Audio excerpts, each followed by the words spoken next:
बोले वृंदावन बिहारी लाल की जय, राधा रानी की जय, परिक्रमा महारानी की जय, गोपाल धाम आश्रम की जय, पूज्य स्वामी श्री गोपालाचार्य जी महाराज की जय, सब संतन हरि भक्तन की जय। जय जय श्री राम।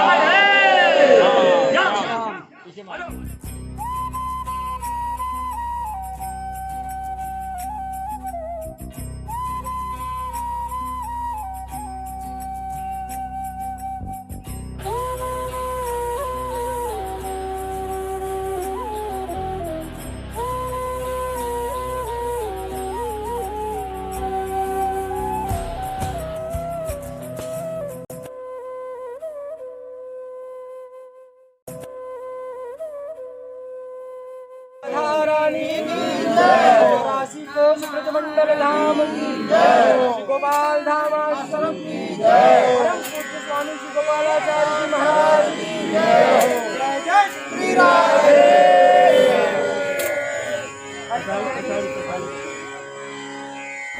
ओम वक्रतुंड महाकाय सूर्यकोटि समप्रभ निर्विघ्नं कुरु मे देव सर्वकार्येषु सर्वदा। कारण करुणा वरुणालय भक्तवांछा कल्पतरुतडित पीताम्बरधारी श्याम सुंदर श्री बांके बिहारी जी की करुणा कृपा बिहारणी जो की करुणा कृपा से आज हम महाभारत के उस अंश का श्रवण करेंगे जहाँ महाराज ध्रुपद ने अपनी यज्ञ वेदी समुद्भवा परम सुंदरी कन्या के स्वयंवर की घोषणा सर्वत्र प्रेषित की। तो श्री द्वारिकाधीश भी अपने अग्रज को साथ लेकर पांचाल पहुँचे। मेरी तो इस स्वयंवर में कोई रुचि नहीं है, देखो तुम्हारी है तो चले। बात द्वारिका में ही निश्चित हो गई थी। भगवान बलराम ने पूछा, किंतु भगवान की यह मनोदशा थी कि यह स्वयंवर का विजयी जो हो वो अर्जुन हो, पांडव हो। श्री कृष्णचंद्र जी ने महाराज बलराम से कहा कि मैं आपके साथ इस स्वयंवर में देखना चाहता हूँ, मेरी रुचि इसमें तो नहीं है, वह कन्या वर्ण किसका करती है यह देखना चाहता। योग माया ने धरा पर 3 रूप धारण किए हैं, उनमें से एक है वे नंदात्मजा वन गई थी विंध्याचलाधीश्वरी, अतः उनके किसी भी रूप का वर्णन श्री कृष्ण करेंगे, क्योंकि माया पर ही अधिष्ठित होकर भगवान श्री कृष्ण इस समस्त जगत का पालन करते हैं। द्रुपद के यहाँ वे अयोनिजा भले प्रकट हुई, किंतु श्री कृष्ण के मन में बहीन का ही भाव था। नारायण की वे शक्ति उनसे अभिन्न नर को छोड़कर दूसरे का वर्ण कैसे कर सकती हैं। नर के रूप में साक्षात अर्जुन विद्यमान है, नारायण के रूप में भगवान श्री कृष्ण ने अवतार लिया है। द्वारिका से दोनों भाई केवल वह स्वयंवर देखने के लिए वहां आए। महाराज द्रुपद अपनी पुत्री का विवाह अर्जुन से करना चाहते थे, किंतु पांडवों का तो कुछ पता ही नहीं था। वे लाक्षागृह में जल ही गए हैं, इस पर द्रुपद को विश्वास नहीं था। अब लोग संदेह करने लगे थे कि पांडव जीवित निकल गए हैं और कहीं गुप्तवास कर रहे हैं। द्रुपद ने पुत्री के विवाह के लिए मत्स्य वेद का बहुत विशाल आयोजन किया था। घूमते हुए यंत्र चक्र के पीछे लगे मत्स्य को यंत्र से छिद्र में से बाण मारकर विद्ध करना था। यह कार्य वहां रखे 5 बाणों से संपन्न करना था और उसके लिए विशेष धनुष भी वहां रखा हुआ था। धनुष कुछ विचित्र था, उसे उठाने चढ़ाने में शारीरिक शक्ति की अपेक्षा धनुर्वेद का कौशल बहुत अपेक्षित था। दुर्योधन, दुशासन, जरासंध, शिशुपाल आदि जैसे शूर धनुष उठाने के प्रयत्न में ही गिर गए। कर्ण ने धनुष को उठाकर ज्या चढ़ा भी दी तो पांचाली ने पुकार कर यह कह दिया, मैं सूत पुत्र का वर्ण नहीं करूंगी। कर्ण ने रोष पूर्वक देखा और ज्या उतार कर धनुष को वैसे ही रख दिया। बड़ी बेइज्जती हुई, बड़ा घात लगा हृदय।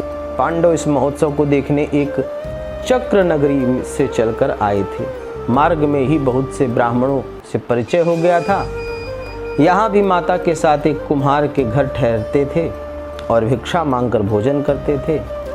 स्वयंवर सभा में भी ब्राह्मणों के साथ ही वो बैठे थे।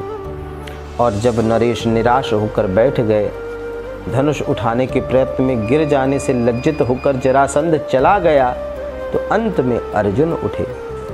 इस युवक को देखकर ब्राह्मणों में अनुकूल प्रतिकूल कुछ चर्चा हुई, पर सब ने इसे सफल होने का आशीर्वाद दिया। श्री कृष्णचंद्र ने अग्रज की ओर देखा और कहते हैं कि भैया, आप इन्हें पहचानते हैं क्या? चढ़ाया, पहले बाण में ही लक्ष्य भेद कर दिया। धनुष के पास पहुंचकर उन्होंने उसकी प्रदक्षिणा की थी। भगवान शंकर और श्री कृष्ण को झुकाया सर उनके चरणों में। तब तो नरेश उन पर हंस रहे थे कि अरे ये कैसा, और ब्राह्मण है तो ये सब करेगा ही, ऐसा विचार कर रहे थे। अर्जुन ने सहज ही धनुष उठा लिया, किंतु उन्होंने लक्ष्य भेद जब कर दिया तो सब उत्तेजित हो उठे। ब्राह्मण प्रसन्न होकर अपने दुपट्टे फहराने लगे कि विजय ब्राह्मणों का हुआ है। अर्जुन के ऊपर पुष्प वर्षा होने लगी। युधिष्ठिर उठकर नकुल सहदेव के साथ अपने निवास स्थान पर चले गए। द्रुपद ने अर्जुन का समर्थन करने का निश्चय कर लिया। यह देखकर दुर्योधनादि ने द्रुपद पर आक्रमण कर दिया, किंतु भीमसेन तथा अर्जुन आगे आ गए और युद्ध प्रारंभ हो गया। दूसरे सब राजा शीघ्र पराजित हो गए। भीमसेन को शल्य ने रोका था, पर शीघ्र भीमसेन ने भी उसे पटक दिया। अर्जुन के बाणों से कर्ण व्याकुल हो गया था। उसने उन्हें ब्राह्मण समझकर रण कौशल की प्रशंसा तो की, तो अर्जुन ने कह दिया, आप धैर्यपूर्वक युद्ध करें, गुरु कृपा से मुझे इंद्रास्त्र और ब्रह्मास्त्र भी प्राप्त है। ब्रह्मास्त्र ज्ञाता प्रतिद्वंदी अपराजेय है। यह जानकर कर्ण युद्ध से उपरत हो गया। अब तक श्री कृष्णचंद्र बड़े भाई के साथ तटस्थ देखते रहे। अब वे आगे आए और उन्होंने राजाओं से कहा, इस युवक ने धर्मपूर्वक राजकन्या को प्राप्त किया है भाई, अतः इससे युद्ध करना उचित नहीं है। श्री कृष्ण नम्रता पूर्वक समझा रहे थे। राजाओं का समूह पहले से ही हतोत्साह हो चुका था। चक्र उठाकर ब्राह्मणों के पक्ष में अगर खड़े हो गए और छोटे भाई युद्ध में उतरे और बड़े को हल मुशल संभालते देर नहीं लगेगी। राजाओं ने श्री कृष्ण की बात स्वीकार कर ली और अपने निवास स्थानों पर लौट गए। अर्जुन और भीमसेन ब्राह्मणों से घिरे राजकन्या को लेकर अपने ठहरने के स्थान कुम्हार के घर चले गए। ब्राह्मण विदा ही हुए थे कि अग्रज के साथ जनार्दन आ पहुँचे और देवी कुंती तथा युधिष्ठिर के चरण स्पर्श करके अपना नाम बताया। पांडवों ने प्रेम से उनका स्वागत किया। युधिष्ठिर ने पूछा, भगवान, हम तो यहाँ छिप कर रह रहे थे, आपने हमें पहचाना कैसे? श्री कृष्ण बलराम जी का यह पांडवों में प्रथम मिलन था और पांडव इस समय साधारण ब्राह्मण वेश में थे, अतः धर्मराज का प्रश्न उचित था। श्री कृष्णचंद्र ने हंसकर कह दिया, अग्नि भस्म में छिपा हो तो क्या हुआ, उसे ढूंढना कठिन थोड़ी न होता है। अर्जुन ने लक्ष्य भेद का कौशल प्रदर्शित किया तथा भीमसेन के साथ जो पौरुष उन्होंने दिखलाया वह पांडपुत्रों के अतिरिक्त और किसी में मिलना संभव ही नहीं है। दुर्योधन और उसके मंत्री पुरोचन की दुरभिसंधि व्यर्थ हो गई। इस पर दोनों भाइयों से ने प्रसन्नता प्रकट की। हम यहाँ देर तक रहेंगे तो लोगों का आप पर शक हो जाएगा, शंका हो जाएगी। यह कहकर श्री कृष्णचंद्र जी वहाँ से शीघ्रता से ही विदा लेना प्रारंभ करते हैं। अपने शिविर में आ गए, क्योंकि आवश्यक यह था कि महाराज द्रुपद क्या करना चाहते हैं यह स्पष्ट हो जाए। वे अपने प्रयत्न से ही पांडवों का परिचय प्राप्त कर उन्हें सत्कृत करें। द्रुपद कैसे उदासीन रह सकते थे? एक अज्ञात कुलशील व्यक्ति उनकी प्रतिज्ञा पूरी करके उनकी कन्या ले गया था, अतः उन्होंने अपने पुत्र को सेवकों के साथ पता लगाने के लिए भेज दिया था।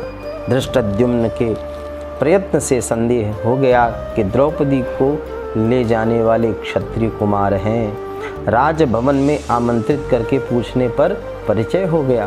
द्रुपद ने भगवान व्यास के समझाने पर पांचों भाइयों के साथ अपनी कन्या का विवाह कर दिया। श्री कृष्णचंद्र ने प्रचुर धन मणि और दान किया और खूब आनंद से यह विवाह संपन्न हुआ। धर्मराज बड़े प्रसन्न हुए। तो इस प्रकार से लाक्षागृह के दहन के पश्चात पहली बार पांडव भगवान श्री कृष्ण और बलराम से मिले थे, तो द्रुपद नरेश के उस स्वयंवर में ही, जहाँ द्रौपदी स्वयं अपने वर का चयन करने के लिए प्रस्तुत हुई थी।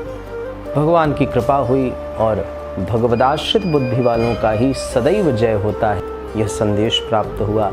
तो आइए हम सभी इस श्लोक का एक बार गायन करके और भगवान के चरणारविंद में ही इस परम पुनीत पावनी कथा को समर्पित करते हैं। यत्र योगेश्वरो कृष्णः यत्र पार्थो धनुर्धरः तत्र श्रीर्विजयो भूतिर् ध्रुवा नीतिर्मतिर्मम।